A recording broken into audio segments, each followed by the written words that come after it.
fala o seguinte: pai, Deus tudo pode? Ele, filho, Deus tudo pode. Mas pai, se Deus tudo pode, ele pode morrer? Ele para, pensa, reflete sobre esse termo que Deus tudo pode, e ele vira para o filho dele e ele fala: filho, Deus tudo pode, só não pode deixar de tudo poder. Onde eu chego com isso? Poder constituinte, tudo pode, só não pode deixar de tudo poder. Quando o poder constituinte chega e limita o pagamento, poder constituinte, este criador, e limita o pagamento dos precatórios em 8 anos, a criatura, me desculpem, através de emenda constitucional, não pode autorizar a sistemática de pagamento em 10 ou em 15 anos, porque ela não tem competência, essa criatura, para fazer o que o Criador tudo pode no pagamento de 8 anos. Dessa maneira, eu acredito que é extremamente viável esse voto do ministro Carlos Aires Brito, onde ele menciona, e nós sabemos, vivenciando essa época de mensalão, de corrupção, de mensalinho, mensalão do DEM, mensalão de quem quer que seja, corrupção, e agora é um período extremamente viável para que nós possamos corrigir isso, nós possamos levar de uma forma muito interessante esses fundamentos que o ministro Carlos Aires Brito coloca, em especial no julgamento das ADI 4372 e 4357, em que ele menciona a inconstitucionalidade da emenda constitucional número 62, que inviabiliza uma série de direitos, seja segurança jurídica, seja igualdade, seja separação dos poderes, entre tantos outros, inclusive direito de propriedade, em que ele diz: fica evidente que o montante atual da dívida é resultado do descaso dos governantes com as decisões judiciais. Dessa maneira, eu finalizo aqui com vocês, dizendo que é uma grande satisfação participar mais uma vez desta cadeira e poder dividir aqui essas informações que eu acredito que num futuro muito próximo nós iremos modificar completamente essa sistemática do pai ruim, sendo o filho aquele idealizador de uma série de princípios, e não o pai ensinando o filho, mas o filho ensinando o pai. Muito obrigado.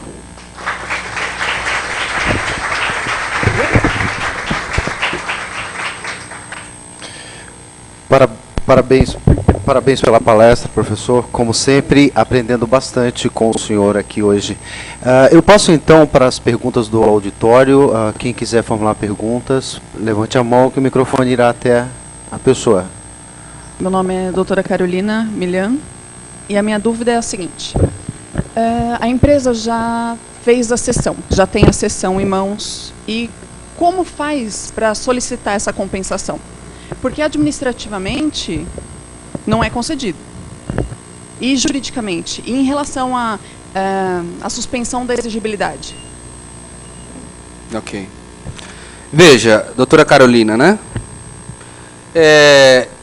Aí nós teríamos que usar uma abordagem voltada à sistemática constitucional. Porque, infelizmente, nós não temos uma lei aqui no Estado de São Paulo que autoriza essa compensação. O que muitas das vezes faz com que administrativamente isso seja refutado.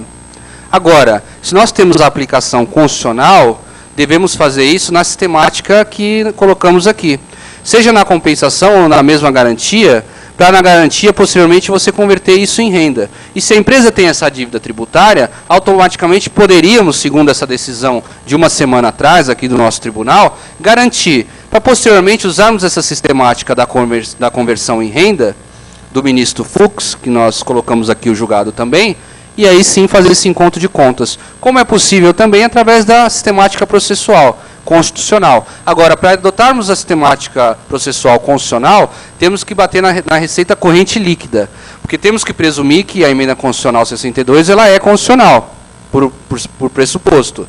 E aí verificar que muitas das vezes não está fazendo cada Estado, se o Estado está pagando aquela receita corrente líquida. E aí fazer conta.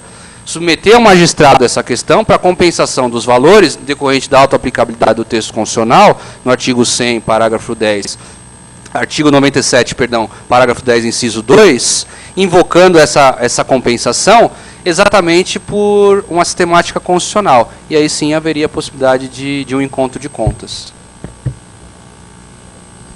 Claro. E em relação, e fica suspensa a exigibilidade? Ah, perdão. Sem dúvida alguma, deve ser feita no pedido desta ação judicial, ou deve entrar com uma cautelar incidental para viabilizar a suspensão da exigibilidade do crédito tributário, dependendo da ação que você ajuizar, ou na ação específica mesmo que está discutindo a questão da compensação ou encontro de contas desses valores, fazer um pedido sobre a suspensão da exigibilidade do crédito tributário, mencionando inclusive a alta aplicabilidade do dispositivo e impugnações existentes ou decisões. Agora é engraçado, lá no artigo 151, existem decisões transitadas em julgados viáveis da compensação do crédito e tal, as impugnações, uma série de dispositivos, encaixá-los na forma já do trânsito em julgado que se pressupõe o crédito imprecatório, exatamente pela sistemática constitucional, para que se encaixe em um dos dispositivos do artigo 151 combinado, perdão, com o artigo 100 da Constituição Federal e o artigo 97 da DCT. Ah, perdão, desculpa. Só quanto à questão administrativa, eu respondi essa questão judicial. A doutora Carolina levanta uma questão muito interessante, porque ainda que... Precisa ver qual que é o time de tudo isso também, né? Porque ainda assim, se o pedido na ação judicial vai ser a suspensão da exigibilidade do crédito tributário, precisa ver se tem algum pedido administrativo pendente de compensação. Porque se existir algum pedido administrativo pendente de compensação, nós devemos aqui suprir essa suspensão da exigibilidade do crédito tributário, não com fundamento na compensação por si só, mas na impugnação administrativa que ainda não foi analisada, que ainda esteja no CARF, para que possamos utilizar aqui um dispositivo muito interessante, que é o devido processo legal administrativo. Porque com a fundamentação do devido processo legal administrativo, nós devemos levar em consideração o quê? Esse dispositivo foi acrescentado na Constituição de 88. O devido processo legal administrativo e judicial, porque enquanto existir recurso pendente na esfera administrativa, não há necessidade ou a possibilidade de você fazer essa cobrança judicialmente, que no caso é o ente público que faz isso de uma forma, acredito eu, até errônea.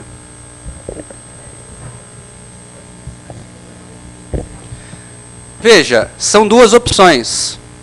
Se você já tem a sistemática, a colega pergunta, mas precisa ter esse pedido administrativo para que possa fazer o outro pedido judicial?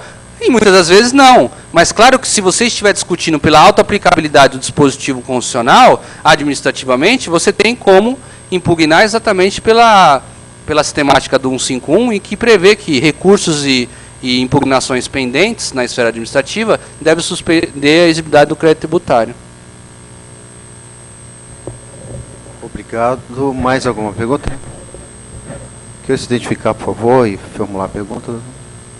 Bom dia, doutora. Aqui é a Patrícia. Eu estou com uma dúvida, que estou iniciando agora no ramo de direito tributário.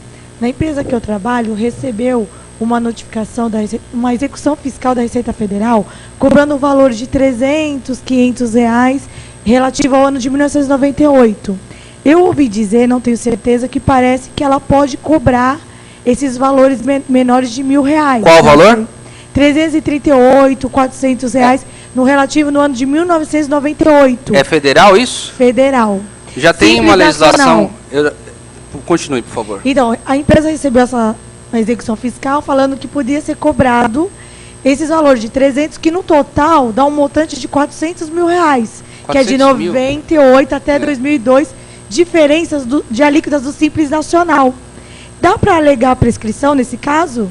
Olha, é claro que você me coloca aqui uma situação extremamente complexa e que eu já começo a pensar em uma série de questões. Por exemplo, nós temos lei federal que inviabiliza a execução fiscal federal com valores, acredito que até R$20 mil. Correto? Nós temos aqui uma outra questão voltada à possibilidade da aplicação da súmula vinculante, como eu disse para vocês aqui, e a colega bem coloca isso, antes da utilização de precatório, será que eu não consigo reduzir o passivo com o planejamento tributário? O planejamento tributário analisando exatamente se essas dívidas estão decaídas ou prescritas, e aí eu vincularia isso à súmula vinculante número 8. Outra questão ainda completamente diferenciada, e que teria que ser analisada, é de que forma isso foi constituído e como foi atualizado para uma dívida de 400, 500 reais virar 400 mil reais. Quer dizer, então teria que dar uma abordagem com todos esses exemplos que eu coloquei para você, ou para vocês todos do planejamento tributário, para ver se incide um ou outro. E aos poucos, ir tirando qualquer tipo de aplicação ou incidência equivocada desses valores, para que possa diminuir esse passivo ou administrar corretamente esse passivo tributário. Obrigado, doutor. Nada. Ah, perdão. Analise dentro dessas questões não só a decadência, ou seja, a forma em que foi constituído esse crédito tributário, mas também a prescrição. Ou seja, o período regular para a cobrança desse valor. Porque quando são valores muito antigos assim, pode incidir tanto numa questão ou outra, ou na decadência ou na prescrição. Os dois têm aval da súmula vinculante. Bom dia, meu nome é Silvana, sou advogada e tenho duas dúvidas. A primeira, posso usar um título do Estado de Pernambuco, por exemplo, para garantir uma dívida em execução fiscal de São Paulo? Essa é a Esse título é um precatório ou não? Sim, um precatório, desculpa. Vejam,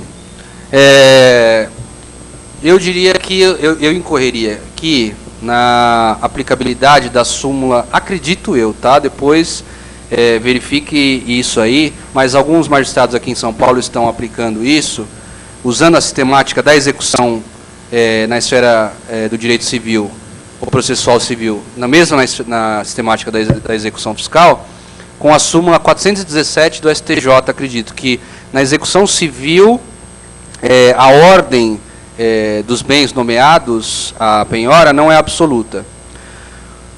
A Fazenda Pública do Estado de São Paulo, ela vai sempre entender que o primeiro item a ser penhorado é dinheiro. Por consequência, não irá aceitar.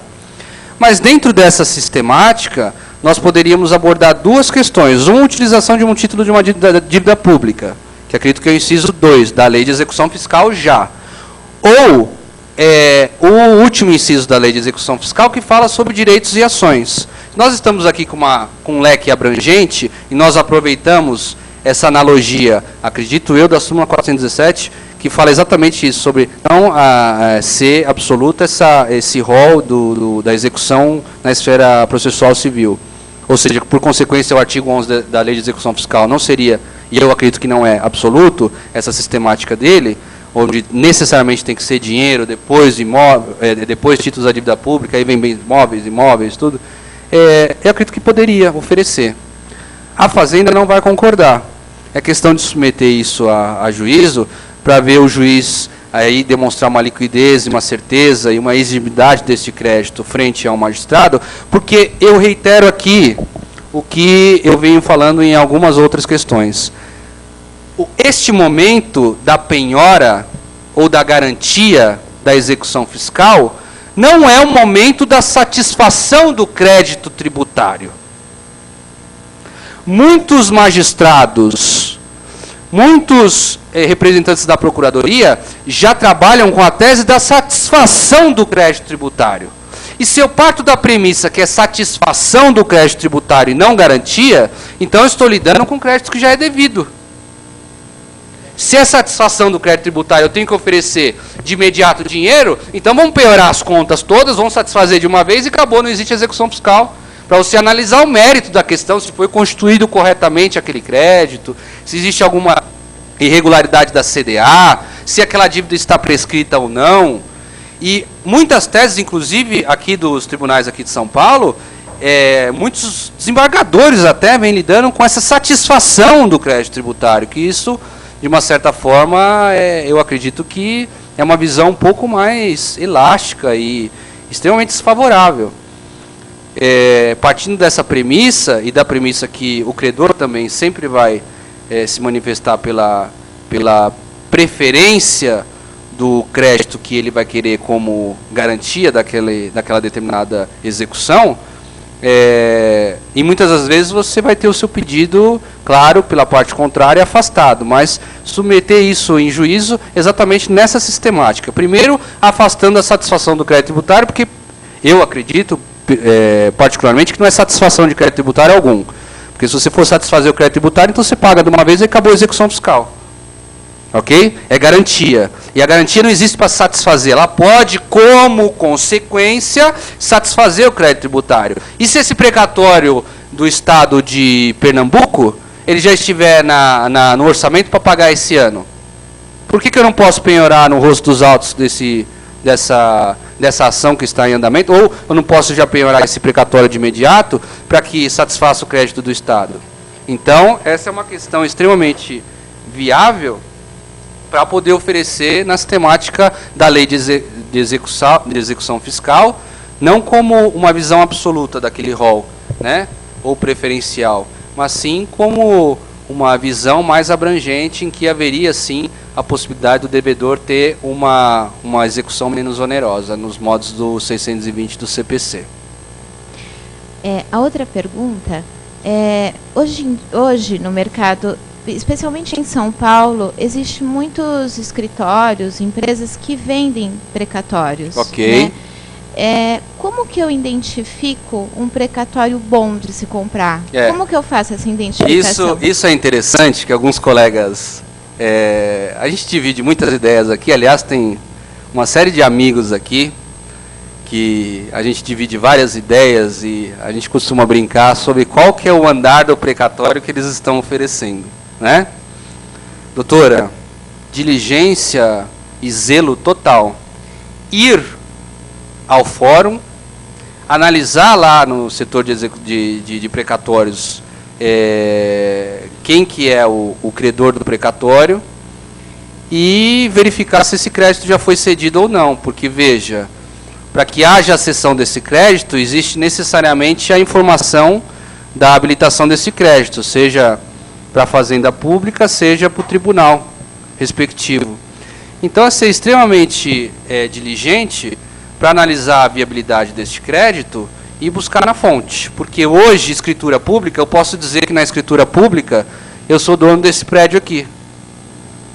E alguém pode acreditar, né, doutor? Porque a escritura é pública, e não sei por que as pessoas entendem que escritura é pública, porque colocou que existe um crédito lá de precatório, já é viável para a utilização. Não. Tem que verificar o processo em si, né, de uma forma extremamente zelosa, diligente, para que não haja a compra deste crédito de uma forma equivocada, onde muitas das vezes a gente fala que não compra o térreo, compra o segundo e terceiro andar. Tem um crédito de precatório de 2 milhões e 600 mil reais e já foi cedido mais de 2, 3, 4 vezes o valor daquele. Então, normalmente se analisa assim, no próprio processo, dessa forma, extremamente diligente, verificando se já houve habilitação ou não, para que não haja esse tipo de confusão. Obrigado. Bom, a OAB pede que eu passe as mãos do senhor esse certificado. Vamos apenas tirar uma foto.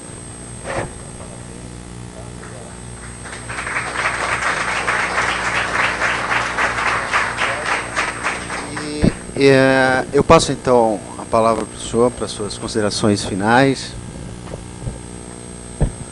Eu acredito que estamos numa nova era.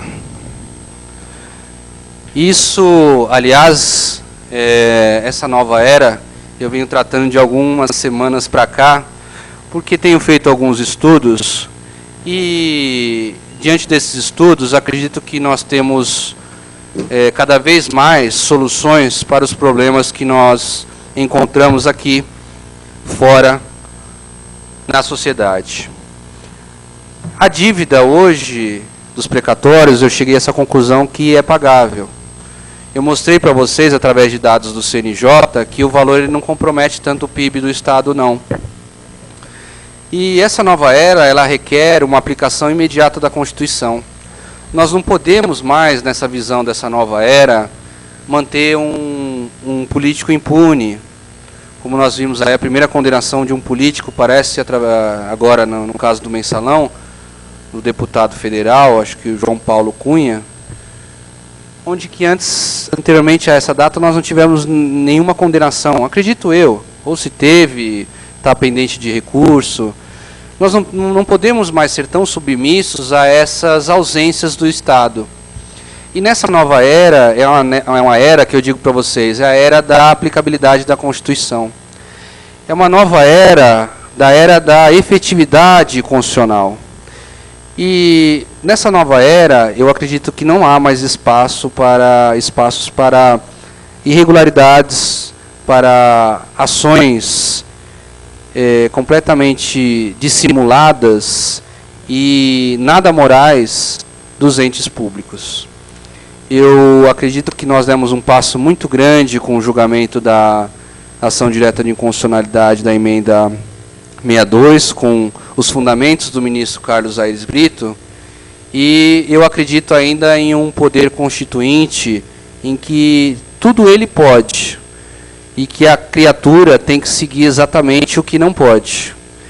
E nessa sistemática nós temos que seguir o que podia à época da Constituição de 88, que era o pagamento desses títulos ou desses créditos face ao Estado em até 8 anos. Eu me convenço cada vez mais que um poder constituinte, ele tudo pode. Só não pode deixar de tudo fazer. E dessa maneira, essas dívidas elas têm que ser pagas na sistemática anterior, onde nós possamos ter uma tranquilidade, uma segurança jurídica, uma aplicação mais efetiva da Constituição Federal.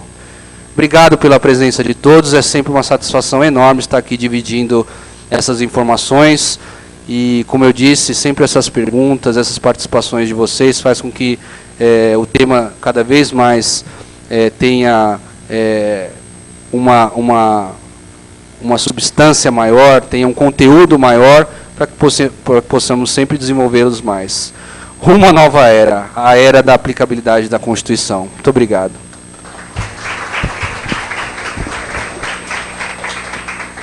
Encerramos então a palestra, agradecendo a presença de todos. Obrigado.